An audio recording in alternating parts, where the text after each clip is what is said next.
Hi guys, welcome to Go Boss TV. Today we have the bold, witty, sarcastic, and very smart Lesego Thlabi, also known as Coconut Kelz. Lesego is a satirical comedian who uses her platform to discuss pressing issues in South Africa, however, in the most creative way that will leave you in stitches. She is truly a girl boss. Thank you for joining us today. Thank you very much for inviting me. Yes. So before we start, I just want to find out, how are you today? I'm bored in the house, and I'm in the house bored, but well, like I'm okay, I guess. Yeah, okay. Okay, that's good to know. So let's get into it. So I want to start off by asking, who is Lesego Thlabi and how do you define yourself? Phew.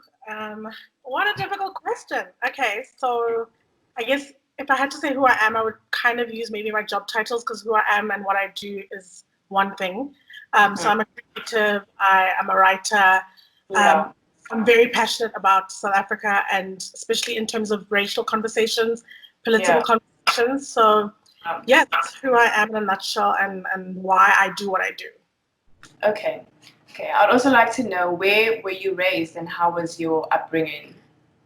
Okay, so I was raised pretty much in Sandton, which I know sounds like whatever, but that's the reason why I'm really good at doing the Coconut Kelz thing. Yeah, so I was raised right here in Joburg, born in Durban though, but I was only there for about a month.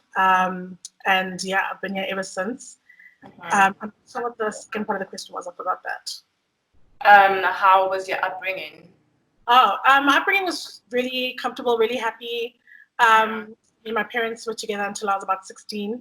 And even afterwards, like I had a great relationship with both. So it's always been super positive, super affirming environment. Went to some of the, best schools in South Africa. I got to travel a lot, which was my favorite thing about growing up. And yeah, I met a lot of interesting people along the way. But my parents really did the most for me. So I've had a lot of great opportunities, and yeah, I have no complaints about growing up. Okay, that's very nice to hear.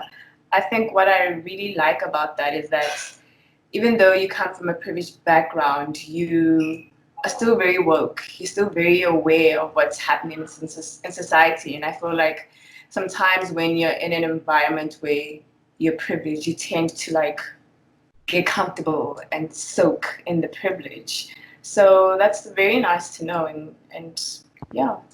I think So, things about being in these privileged environments as a Black child is you're one of two, three, four.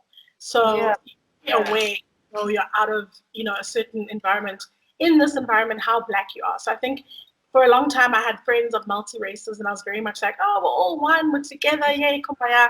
But there is a point in growing up where you start realizing how different you are, and maybe it's because they make you realize that. But also, it's the things you talk about when you've gone on holiday, you come back, you realize that your lives are actually not the same. So I actually think a lot of people like Stephen for Welsh, like myself, who went to private schools in Johannesburg, who are making noise in the political arena, it's because we were so close to these people that it's because they're also able to listen to the way I say it. But it's also because I was very aware all the time of how different I was when I was in these situations. yeah. Okay. So where did you start and how did that lead to where you are today? I've had a lot of ups and downs in my journey. Like I went to school for a BCom for 6 months and then I dropped out. And then I was to T for a while and then I was like, nah. So my journey started with a lot of failure, if you will. And then I ended up finding a course in London for theatre. So I went overseas for about 3 years and I did that course. And when I came back, I wanted to be an actress and everything, but my journey took me. I went to meet with a producer who kind of was like, oh, the people in front of our screens are beautiful and are thin and look like that. You're not that person. So why don't you try a behind the scenes kind of situation and then, maybe work there. So I was quite disappointed because I really, like I said, my sights were set on being an actress when I came back. So I was just like, oh, okay, is that how it works? Yeah, like it's not about my talent. I've gone overseas, I've studied. So I got a job at Vuzu and I was working behind the scenes for about 3 years. But I started doing these videos when I was there. So that picked up very slowly, and over the last 3 years brought me to where I am. Okay. And I think it's very disappointing that that's what you have to deal with when you try break into something. It takes away from you, and it's just very unfortunate that that's how people are thinking nowadays. Yeah. Okay. So different. You have to be a disruptor. You have to be a groundbreaker. Even people, I always talk about Thick Leonce because I just love her, but people like her, Black Wendy, me, we have to always be above and beyond in terms of talent. Yeah. Okay. Yeah. Okay.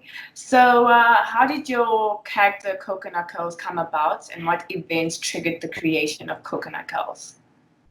So it was the Pretoria hair incident.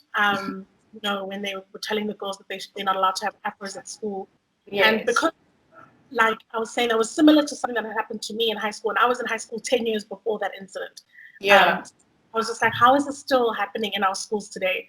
And I was kind of the person who on Facebook had long statuses challenging my white friends to speak about. She was like, why are you guys not caring? This is what's going on.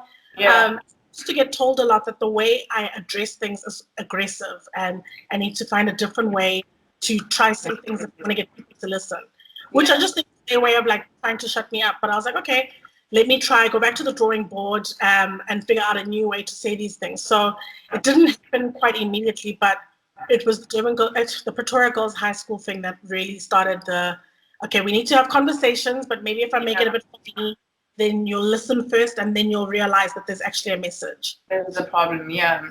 Okay. So with that being said, if you don't mind sharing, what was that incident that you experienced in your high school? I mean, there was many. It wasn't one, but also with my hair, being told as Black girls that, I remember even boys wanted to do dreads, and they would say like, you can't do certain hairstyles. It has to be neat. Your afros have to be straightened so that it can be tied in a ponytail. It can't stand. Those were things that literally happened over and over and over again in high school. Getting braids was also seen. You have to get certain braids for it to be neat. And I was like, how are white teachers, white principals, white gatekeepers telling Black children, Black parents what to do with our hair? And this was also a lot of things. It wasn't just hair, it was uniform. Because our uniform fits different, because of the way we develop, we're getting into things that are out of control. We had stockings at school that were supposed to be skin color, but none of them matched the Black girls, so we ended up all looking so dry and so weird. So there were just a lot of they don't consider us. They didn't think about the fact that when the time that Black to these schools, rules need to be different. Yeah. Okay, so with that being said, what is your definition of a coconut? I think coconut is very broad, because I can be a coconut and still look at someone else and be like, oh, okay, but that's like level 5. And people look at people who even just know English and say that's a coconut. So I think there's just various levels. For me, it's because it was something I was told my whole life that I decided to take it back and weaponize it, and make fun of myself and just be like, it's not a hurtful thing anymore. I'm 31, so it's got a lot of definitions, but for a lot of people, it's just someone who maybe grew up in an environment that's seen as white, or has an accent that's white, but like I said, there's levels. Okay. So because of your experience, would you say that you are a coconut? Like you accept it? Definition, definitely, but it just depends, because it's also like that ad, that Metro FM did, that says what makes you Black. So for me, I know that by definition and by people's view of me, yes, but what does that even mean today, and what are the criteria?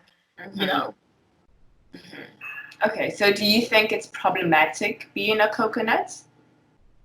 I think it's problematic calling people coconut. I think it's problematic if you also identify yourself as something outside your own race.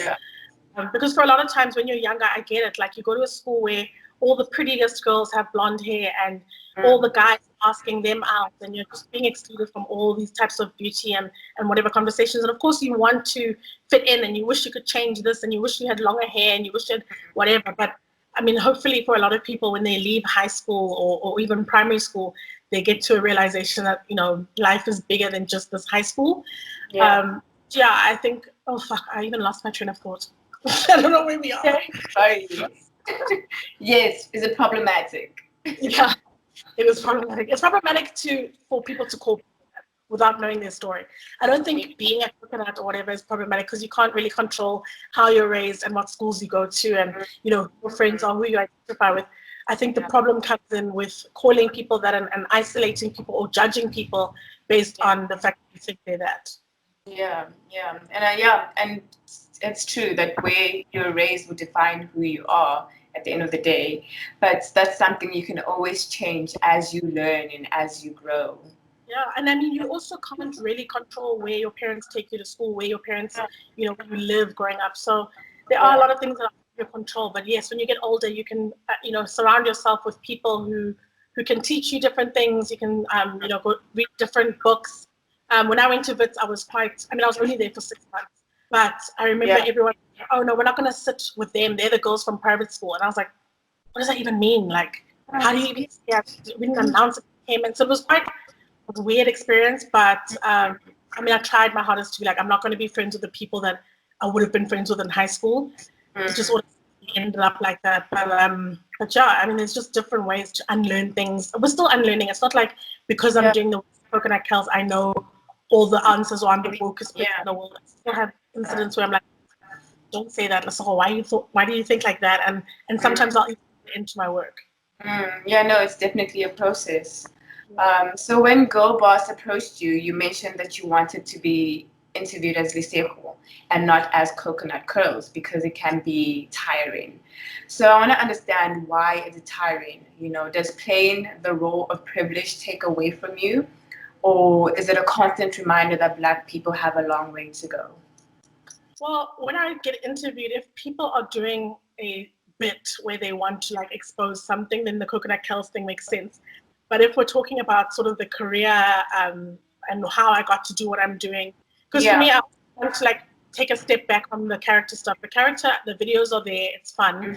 But I also want to be able to talk about the work behind it and why I do what I do. Because a lot of people are not aware of why I actually do these things. They think I'm just like, a lot of people say, oh, she's trying to be famous, or she's white, or whatever it is. And I'm like, oh, how do I get to as many people as possible to try to tell why I'm doing what I do, and that I'm much doing it to highlight white privilege and throw that in their face and not make fun of Black people. So I think because there's a platform like yours, like Girl Boss, that came to me, I just wanted a chance to speak and just explain myself, I guess, but also to talk about issues behind the work, which is more important than the character. Okay. So with that being said, what change are you trying to make with Coconut Kelz? What is your ideal outcome? Actually, today I got a message so I put out the surfing video. Oh my God, and it's gotten a lot of attention from surfers. I didn't even know how, you know, passionate they are about their craft until this video. But there was one girl who sent me a tweet, and she was like, you know, I actually am a surfer, and I just didn't realize how privileged we sound until I saw this video. And I'm so glad that I found you now, and I'm watching all your stuff, because you know, I'm just realizing some of the things that we say and think. And so for me, it's just one person at a time can look at themselves, identify themselves in a video and make a change, or just identify even a family member, be like, my mom is like that and it's not actually that great, or I'm like that and let me fix that, let me change it up, let me work on that. That's not trying to have a group movement or change the world. It's very difficult. But if one person at a time, one person per video can think about it or about things and change it up a bit. Oh, okay, that's great. I'm glad that there's some sort of progress coming from your videos, and it's not just negative backlashes, you know. So in the beginning of your career, you received positive and negative feedback. Did you ever feel like your life was in danger? Have you ever received death threats for telling the truth? Yeah, especially after there was a PNCA video I did last year with Jen, what's her name? Oh, Jane Dutton, where we were about, I think I said I had a helicopter, my dad has a helicopter, blah, blah, blah. I don't even know most of the video, but after that, because a lot of people, especially Black people, didn't get the point of the satire, they thought I was making fun of sort of poor Black people, or I didn't think I was Black. I was. So yeah, I got a lot of death threats. I got a lot of rape threats as well. A lot of people were telling me they're gonna rape me until I realized that I'm Black. Gonna kill. Someone even said I'm a state mum pincher so that I can get the sense beaten into me. So there was a really big moment, especially then, where I was quite terrified to like go out.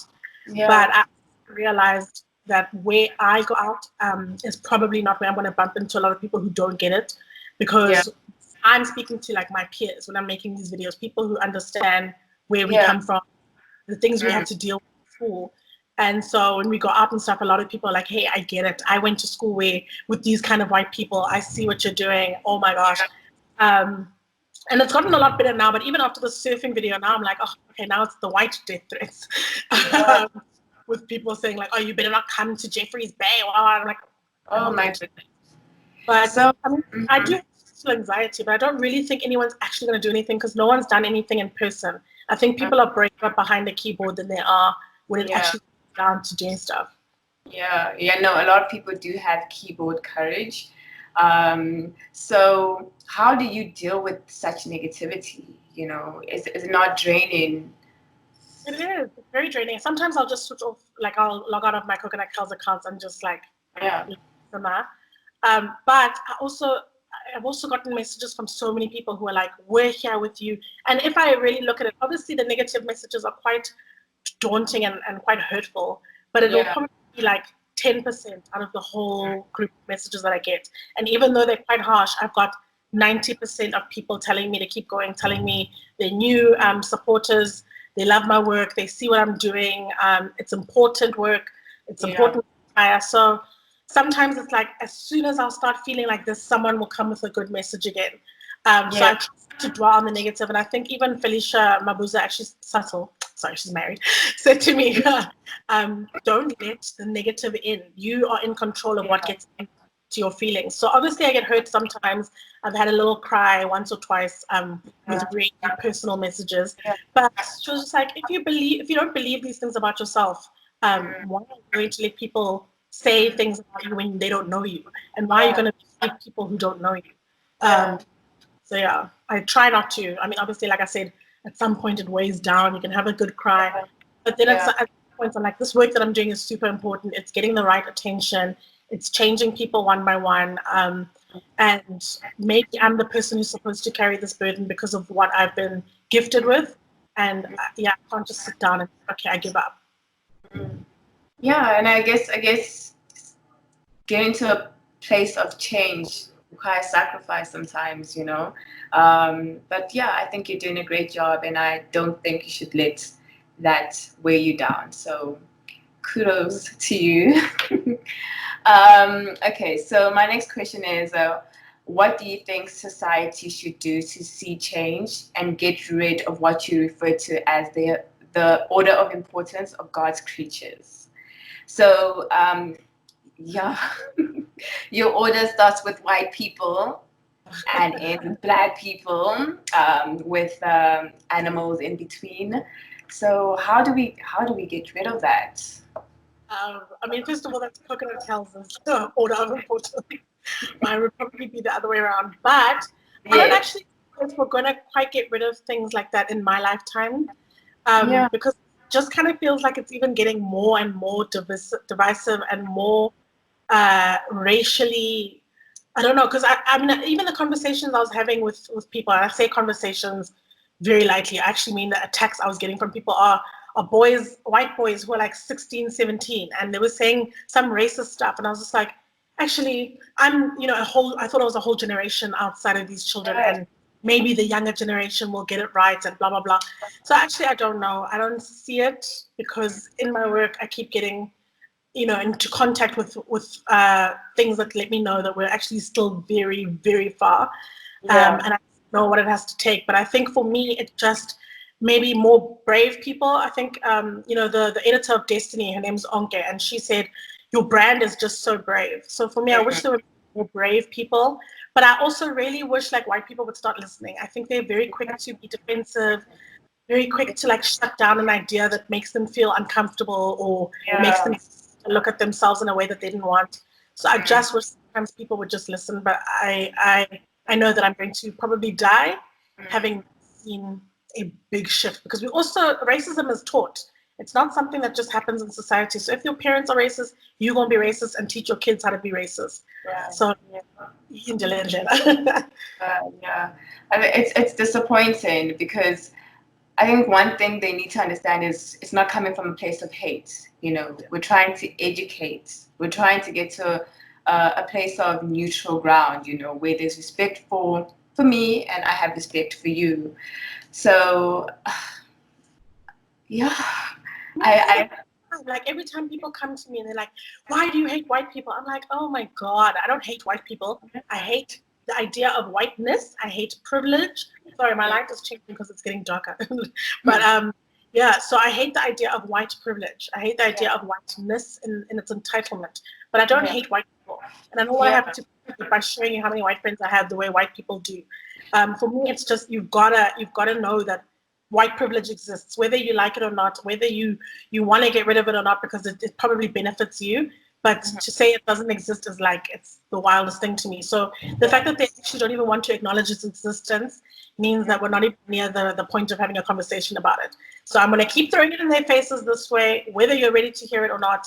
You can fight with me, I'll be here, but I'm not going to stop, you know. Yeah. I also feel like it's maybe coming from a place of enjoyment. I think they enjoy the privilege. That's why they don't want to have the conversations. You know? It's the same as men with patriarchy. A lot of the times they'll know when it's racism. The black men will be the first ones to be like, hey, racist, wow, she said the K word, let's cancel her. But as soon as it becomes, now we need to address the thing that benefits you, then they suddenly disappear. They're nowhere to be seen. They don't know how to have this conversation. So I know that every group is going to, you know, shift uncomfortably and rather turn around than have the conversations that actually you benefit somehow. The same way that people benefit against the LGBT community, able-bodied people benefit against disabled people. So yeah, I just think these conversations are so difficult to have, because the minute you change it around to say, but what about your privilege? Then people are like, there's no such thing, and they don't want to have the conversation. Yeah. Okay, so you're a successful author now. So in a few words, how would you like to describe the journey of publishing your book? And we have it here. Hey. Yes. It's always on hand. Well, yeah, I was approached to do the book by the publishing house because of the videos I'd done. And this was before, like, the numbers that I have now. So I was also like, who's going to read this? Who cares? But then I kept doing the videos as I was writing. And the way I've written the book, it's kind of the way I talk in my videos. So I think if you like my videos, if you know my videos, you'll get into the book quite quickly, because it's exactly the same format, but just longer. And I've broken it down into chapters, because for me, growing up and being in those privileged spaces, I got to realize that everything that we do is separated in race. Where we go out, what we like to do as hobbies, where we even go today is literally separated by black and white, and obviously the in-betweens and the Indian. But I can only speak obviously on a black and white basis. So for me, the book challenges a lot of that, like everything that we do, whether it's beauty tips, I mean, getting your hair done. For black people, we know making an appointment means nothing. You sit in the salon the whole day. You are working because separating the fibers. For them, it's like, it's not the same. Where we go out to eat, where we socialize, how we date, the sports we like, everything is so separate. So that was for me, okay, let me write a book based on the 12 things I think are like the most easy to see the division between black and white. Yeah. Okay, so in your book, you go into detail on a lot of truthful, yet concerning things about white privilege. A section that got me frustrated was chapter 2, which are the beauty tips for Caucasian women. You make reference to women that they shouldn't have hips, a big bum, or that extra tan if they want to be white. You also mentioned that after this skin bleaching process that they have to stick to level 1 of tan. However, there's like a huge sudden obsession with bigger bums, smaller waists, and all of a sudden the black body that's hated is suddenly being appropriated. So why is there a sudden love for black bodies? Okay, well, first of all, I always want to reiterate that the person who wrote the book, the author, is Coconut Kelz. So it's not from my perspective. I would never have like a bums and hips or whatever. But Yeah. I think people like black aesthetic because it's cool. They just don't want black issues. They just don't want to talk and be around black people. Even, you know, the Kardashians, they love the aesthetic of the bums and the lips and the whatever and the skin. And I mean, there was a video last week where Kim was doing her makeup and her hand is literally like pale white, but her face colors. And yet when it comes to, and then she's a little bit better now, but when it comes to really being involved in Black Lives Matter, they know it. Because right now, blackness is the standard. It's the cool, it's where everyone gets ideas from. Even people will say something like, oh, this is ghetto when a black girl does it. Then 5 years later, white girls are doing it on the runway, and then it's like, oh, avant-garde. You know, even cornrows. They were like, Kendall Jenner brings cornrows back. I was like, I could not believe it. I was like, this girl knows nothing about the history of cornrows, why people started doing cornrows, or the fact that cornrows never went away in black culture. We've been doing them, so how should we bring them back?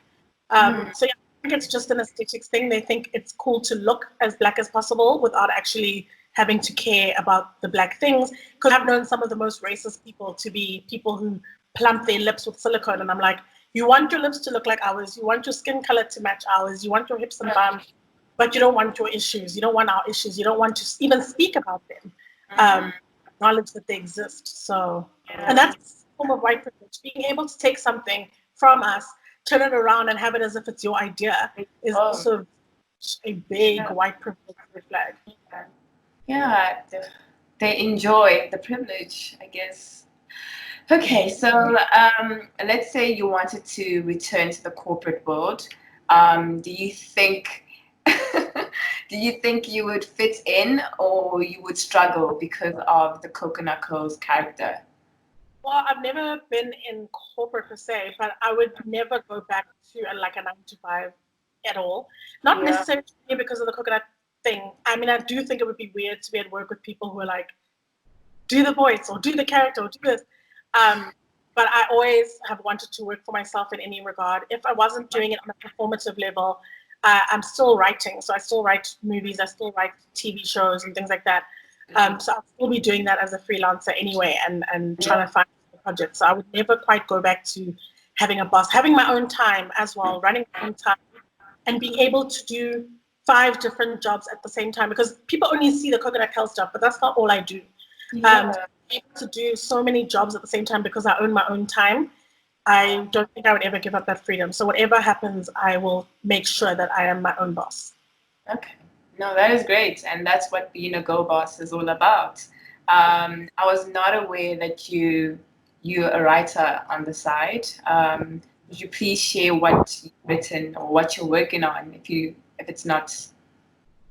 I mean, things like NDA, you know, like you have to sign a lot of things. But I mean, I've co-written a movie. I'm working with, okay, I can't say who I'm working with, but I'm working with someone. I'm developing a TV show.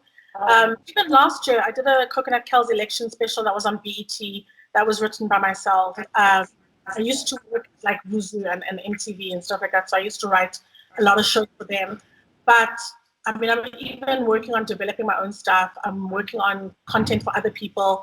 I write all the time. I wrote my book by myself.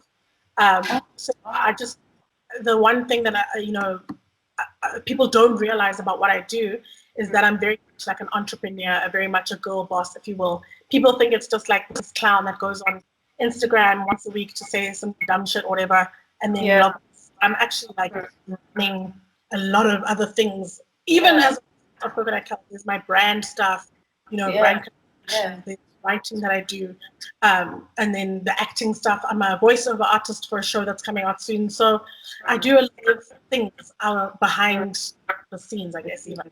Yeah. Okay, that's lovely. I do have to say that I really enjoyed reading your book. It is well written. Like it's also a very easy, comfortable read, and it's just a very good book.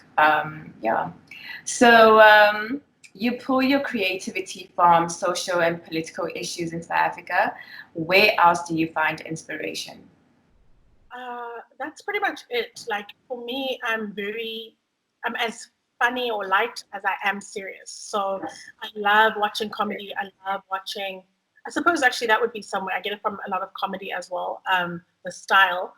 But I really do engage with a lot of news. I'm on Twitter also 24/7. Like if you're looking, find me on Twitter. So there's a lot that happens first on Twitter, and that's where the conversations are really happening. And that's also where I do people watching. Like I don't have a lot of access to white Twitter. I don't even know where it is. But I'll go to certain pages where I know white people engage, like 702 or the DA page, and just watch how the different conversations are happening about one issue. Here we are all suffering from lockdown, but how Black people are talking about lockdown and how white people are talking about lockdown are such different conversations. So I plug into both so that I can see where I can pull nuances from, where I can pull ridiculous quotes from. And that's pretty much how I do, like, come up with the concept for my videos. Oh, okay. Okay. So how has the lockdown affected you from a creative and a financial standpoint? Actually, lockdown has given me a little bit more work than before. Obviously, there was projects that I was going to be doing, like I said, on TV that I can't be doing right now, so that sucks. But from a content point of view, from a brand collaboration point of view, and from the videos point of view, I mean, people have just been whiling out, so it's actually been a really great time. The video that I did on the surface has been the highest engagement, highest views, highest out of all in the 3 years I've been doing this. So, and I don't know if it's also because people are sat at home and they obviously can see a lot more content, but I also think because these are issues that are happening like live, and it's all focused on because there's not a lot of other news. It's just if the surfers are striking, that's the news of the day. If we're getting down level 4, that's the news of the day. So it's easier for me to focus because usually there are 10 different stories happening, and then it's like just try to choose the biggest one. Now it's like one a day. And so I've actually been doing a lot of, I'm not really a stand-up comic. It's not really what I enjoy doing. But I've been doing performance stuff via Zoom now and hosting webinars and things like that. And so I've been working a lot more as a comic even in this lockdown. And luckily been able to do my own stuff. I'm quite a good saver, so I'm not a spender. So money-wise, it's been the same. It's not really moving up or down. But I'm working with a lot of brands and stuff who are actually now realizing how important digital creators are. I think people undermine that because, especially in comedy, if you're not a stand-up comic, if you don't perform, then you're not like as important, or you're just taking your phone and making some jokes. Now people are realizing how hard it is. Now that all the comics and all the commentators have to now do digital, how difficult it actually is to make people laugh on a 4-minute video. A lot of work because this is my playground. Okay. Because most of your videos you do them at home in your environment. Exactly. And now all these comics usually have their audiences as well. I know how to work without a live audience. I know how to work where it's not about reaction, it's about just the work that I'm producing. So it's actually been a lot easier for me to transition because this is how I've been working. I work from home all the time. I work for myself. I create my own content. So Okay, I guess it's also a great time for brands to see like which creatives are actually going the extra mile to to create great content. Okay, so how would you advise someone who aspires to be a female comedian? So how can one tap into this space? I don't know. I don't even know if I'm a female comedian per se, or a comedian, because I think satire has its own like little bubble between politics and comedy. That's why I work a lot like on the news and a lot with like anchors and stuff like that, is because I'm commenting on real life issues. I'm not just, and I understand that comedy is also like that, but I'm not just doing my own stories about my life, hee hee ha ha. It's about the country's issues and making those accessible to different people. So I don't know how to quite do the comedy thing, but I do know a few comics, and I would say just to get going, I think one thing that lockdown has taught us is that everybody has a skill that they can on Instagram, on YouTube. on a podcast, you're interested.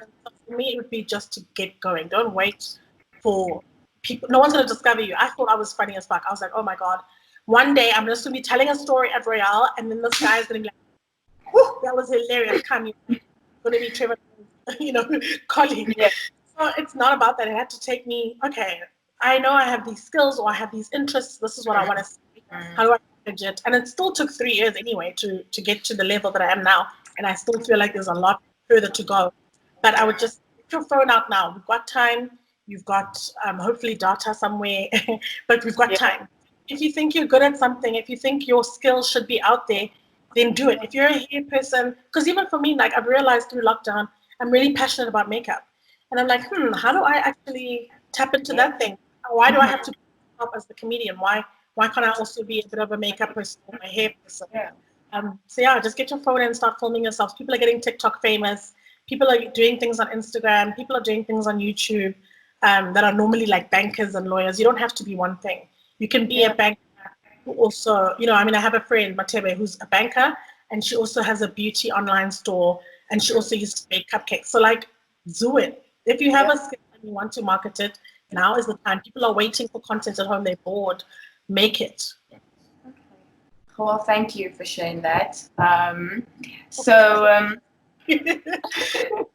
What would you say you have done differently from other comedians to keep relevant? Well, I think it would be speaking on things that are happening at the time. Like I said, a lot of comedians will go to the comedy club and maybe be like, speak about personal things, personal stories, which is hilarious. I love comedy. It's like my favorite thing. I go to stand-up shows all the time. But for me, speak on issues that are trending in the news as we speak. The surfing thing happened, I think, on Thursday morning. My video was out on Friday morning.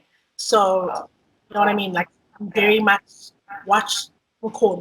And because I improvise a lot in my videos, I don't write things down. So for me, it's very reactive and I'm quick about turnaround time. I'm not going to sit and edit it for like 10 weeks and make sure that the lights hit this and what. As we're still talking about it, the video is going to drop so that it's part of the conversations that are happening.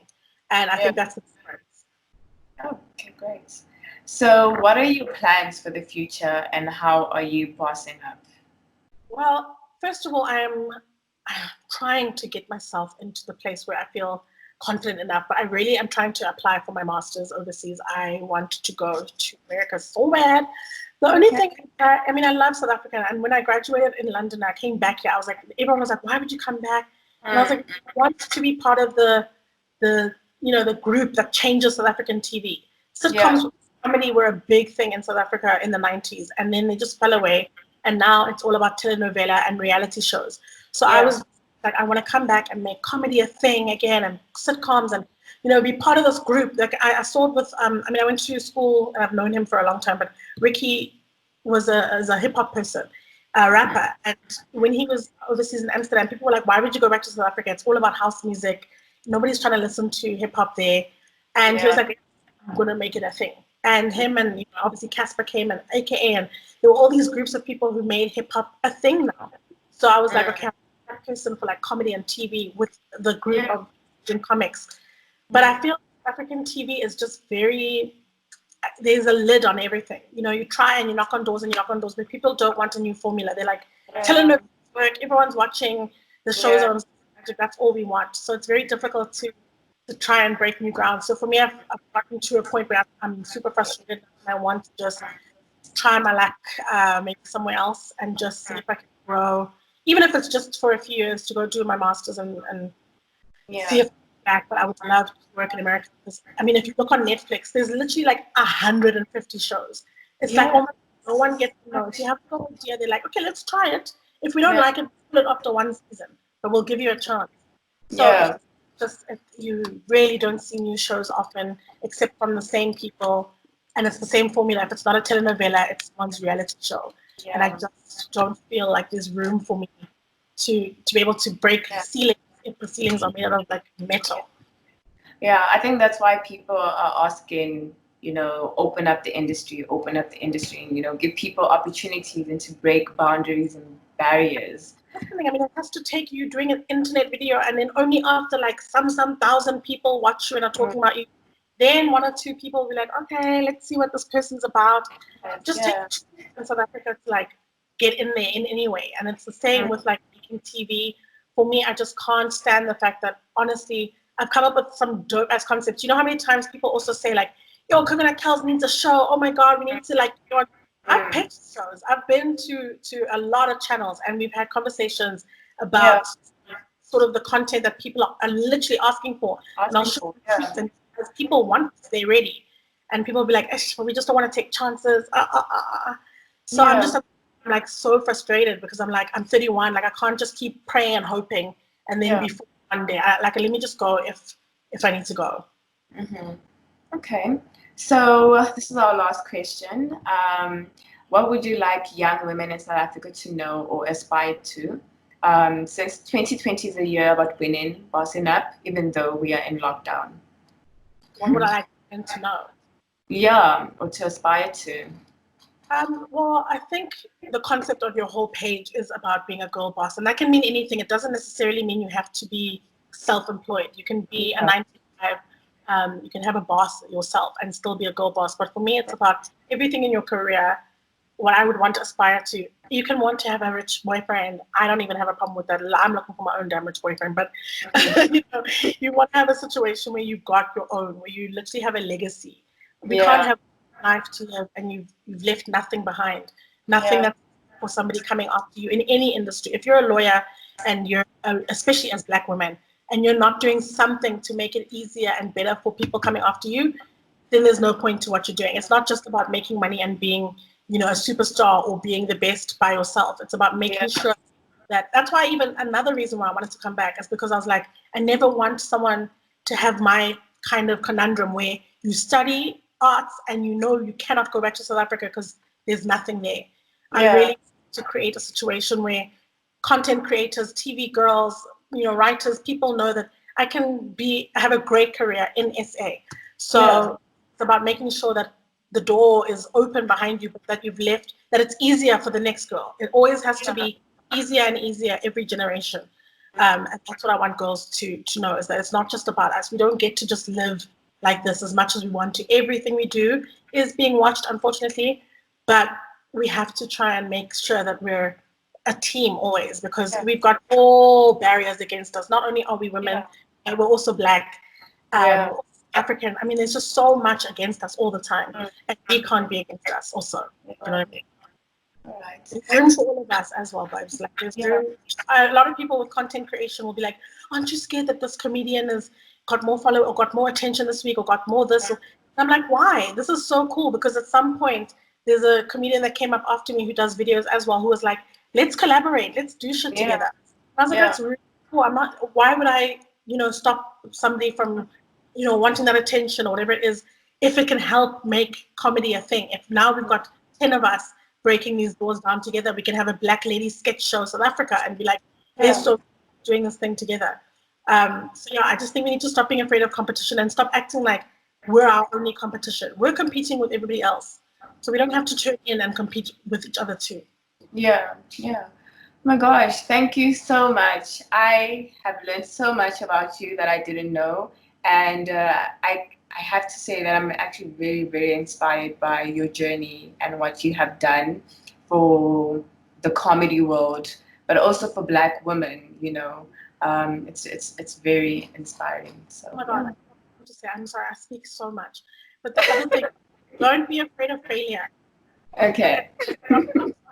Before I found my degree, I had, I quit jobs. It was looking very shaky. But I was not afraid of failing. Even when I left my job before Coconut Kelz popped, I was like, Mom, give me a year. If I don't make this work, then it's fine. I'll go back to work. So don't be afraid of failing. I think men are very good at taking big leaps and big risks because they're not afraid of falling. We're so afraid that we're just going to be stuck in this very safe life because everything for us is such a tragedy. If you fail, you fail. Get up and start again. Move, It's still a failure, but it wouldn't have been where I am now if not for those things. Okay, one more question. You said that you're going to study your masters, and what your masters in what exactly? Well, the other day, some students at Boston actually told me that Coconut Kelz is a question and like a whole like a thesis kind of thing at their school. So I actually feel like I would study the effect or impact of satire and use my work as sort of like a case study, because I've actually done the work myself. So I'm not just studying it, I've actually lived it.